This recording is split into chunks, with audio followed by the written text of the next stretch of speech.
जब भगवान श्री कृष्ण राजा बन गए, बहुत वर्षों बाद भी उनका एक फटेहाल दोस्त यदि उनका बचपन का सखा मिलता है तो उसके साथ वो क्या व्यवहार करते हैं।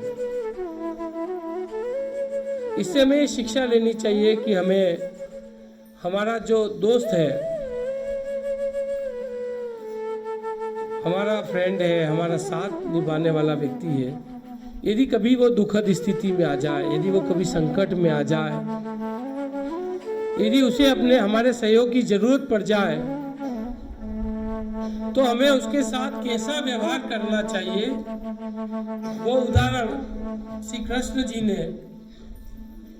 सुदामा के साथ व्यवहार करके हमें शिक्षा दी, हमें सिखाने का प्रयास किया कि हमें भी हमारे दोस्त के साथ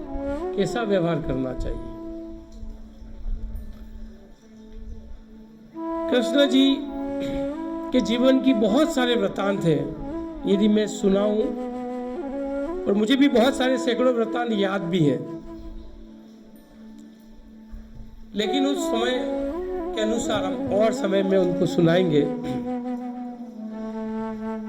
कृष्ण जी की लीलाएं, कृष्ण जी के जीवन की जो बातें हैं, जो गाथाएं हैं,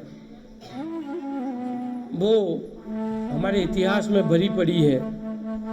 उन्हें हमें सीखना चाहिए, जानना चाहिए, पढ़ना चाहिए, सुनना चाहिए, और उससे जीवन में कुछ न कुछ हमारे जीवन में उतारने का प्रयास करना चाहिए।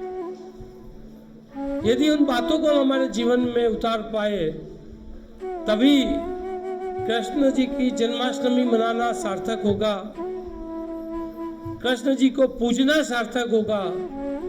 कृष्ण जी के जीवन की गाथाओं को सुनना सार्थक होगा। यदि हम उन बातों को हमारे जीवन में यदि हम उतार नहीं पाते हैं, तो फिर ये जन्माष्टमी मनाने का, उनको पूजने का, उनको मानने का कोई अर्थ नहीं है। उन्होंने अपने जीवन से जो जो शिक्षाएं हमें दी है, उन शिक्षाओं को हमें हमारे जीवन में ग्रहण करना चाहिए, हमारे जीवन में उतारना चाहिए, हमारे जीवन में अंगीकार करना चाहिए, तभी हमारा जीवन सार्थक होगा, सफल होगा।